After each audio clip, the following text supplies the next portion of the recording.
नमस्कार, मेरा नाम ज्ञानेश्वर है और आप देख रहे हैं लाइव चैट।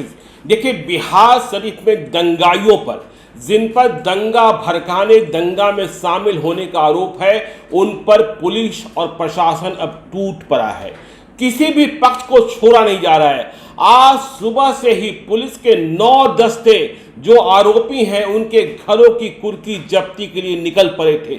आप तस्वीरें देख रहे होंगे और यह जान रहे होंगे किस तरीके से कुर्की जब्ती की जा रही थी, की गई है। और खिड़की किबारी, दरवाजा चौखट, पलंग कुर्सी, सब कुछ पुलिस वालों ने जब्त किया।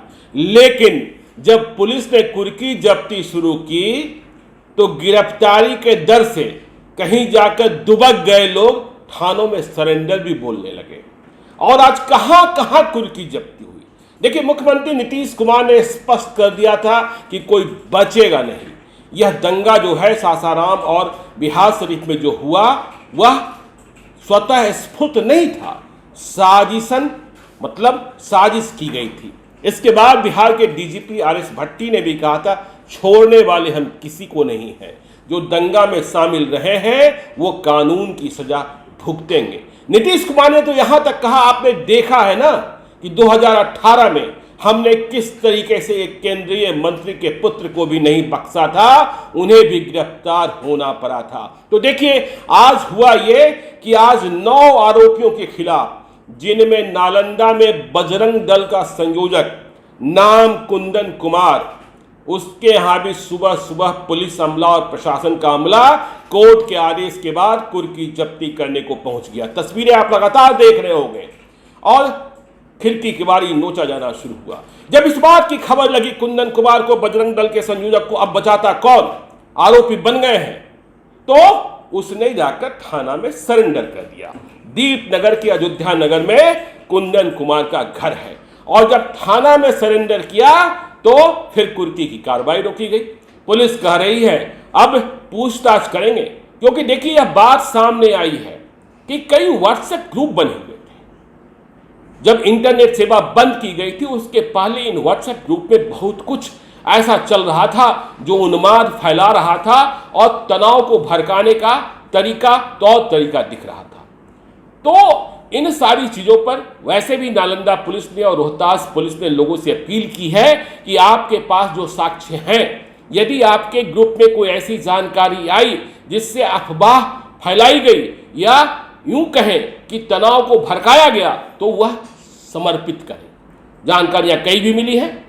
तो अब देखिए, ये बजरंग दल के संयोजक कुंदन कुमार कुर्की के डर के मारे सरेंडर कर दी जब कुर्की शुरू हुई। और एक है लहेरी के मथुरिया के कृष्णा कुमार, जब इनके घर कुर्की शुरू हुई तो ये पटना में छुपे हुए थे।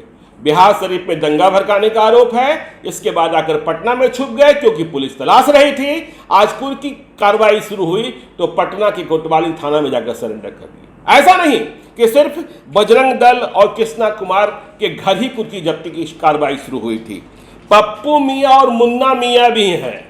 देखिए, जब सांप्रदायिक तनाव होता है, सांप्रदायिक हिंसा होती है तो ताली एक हाथ से नहीं बजती है।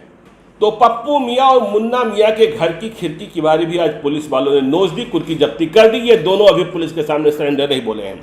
अब देखिए, मनीष वर्मा और सोनू वर्मा, इनकी भी तलाश थी और दंगा में इनके शामिल होने का आरोप था।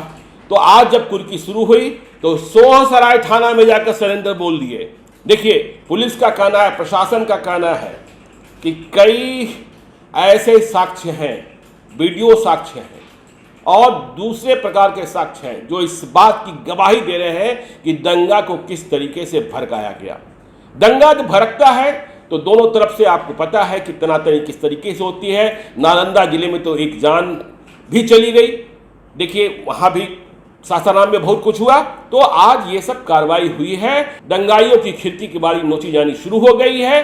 और इस सिलसिले में नालंदा के एसपी अशोक मिश्रा क्या कह रहे हैं, अब ये सुनिए। पूरे घटनाक्रम में एसआईटी जांच कर रहे हैं, जिसे डीएसपी हेडक्वार्टर लीड कर रहे हैं। एसआईटी के द्वारा कांड में अनुसंधान किया जा रहा है। अनुसंधान के क्रम में गिरफ्तारी की जा रही है, साक्ष्यों को जुटाया जा रहा है। जो अपराधकर्मी फरार चल रहे हैं उनके विरुद्ध जो है वो न्यायोचित जो कार्रवाई की जा सकती है की जा रही है। इसी क्रम में इश्तेहार का तामीना कराना, की करना, ये न्यायिक प्रक्रिया है और हम लोग माननीय न्यायालय से आदेश प्राप्त करके ही इस प्रक्रिया करते हैं।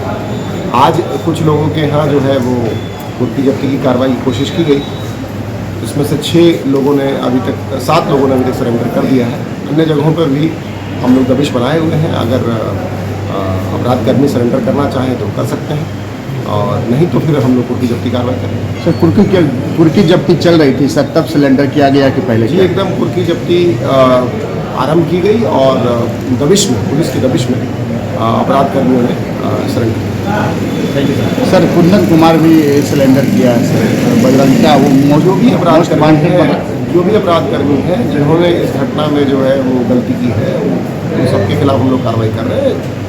SIT जांच कर रही है, SIT सभी इकट्ठा कर रही है। तो अशोक मिश्रा की बातें आपने सुनी। अशोक मिश्रा ने साफ साफ कह दिया नालंदा के SP ने कि बचेगा कोई नहीं, जिसने भी दंगा भड़काया है एकदम बिल्कुल साफ निर्देश है कि वे सरेंडर कर दे, अन्यथा कानून अपना काम करेगा। सासाराम में भी कार्रवाई चल रही है। वैसे देखिए, आज जनता को राहत मिली है क्योंकि नालंदा और रोहतास में पिछले कई दिनों से जो इंटरनेट सेवा बंद थी वह आज बहाल कर दी गई है। लोग इंटरनेट सेवा का इस्तेमाल कर रहे हैं। इंटरनेट सेवा बंद होने से कई तरीके की परेशानियां पैदा होती हैं छात्रों के लिए, बैंकिंग सर्विसेज के लिए, लेकिन आज जब सेवा बहाल हुई तो लोगों में खुशी लौटी है और दोनों जिलों में अब शांति है, भाईचारा है। वैसे भी देखिए, दंगा कुछ इलाके में, इन दोनों जिलों के कुछ इलाके में ही भड़की थी और उसके बाद प्रशासन ने उसे आगे बढ़ने से, फैलने से रोक दिया था। हमें तो सलाम करना चाहिए बिहार के उन 36 जिलों के लोगों को जिन्होंने सासाराम और बिहार शरीफ में दंगा भड़कने की जानकारी के बाद भी अपने अपने जिलों में भाईचारा कायम रखा। और सासाराम व बिहार शरीफ में भी वैसे थाना क्षेत्र, वैसे इलाके जो दंगे की आंच से बचे रहे क्योंकि वहां सांप्रदायिक सौहार्द जिंदा था। तो आप देखते रहिए लाइव सीरीज को। यदि अब तक आपने हमारे YouTube चैनल लाइव सीरीज को सब्सक्राइब नहीं किया है तो जरूर कर लीजिएगा और यदि इस वीडियो को फेसबुक पेज के माध्यम से देखें तो पेज को लाइक कीजिएगा, ट्विटर पर भी हमें फॉलो कीजिए। धन्यवाद।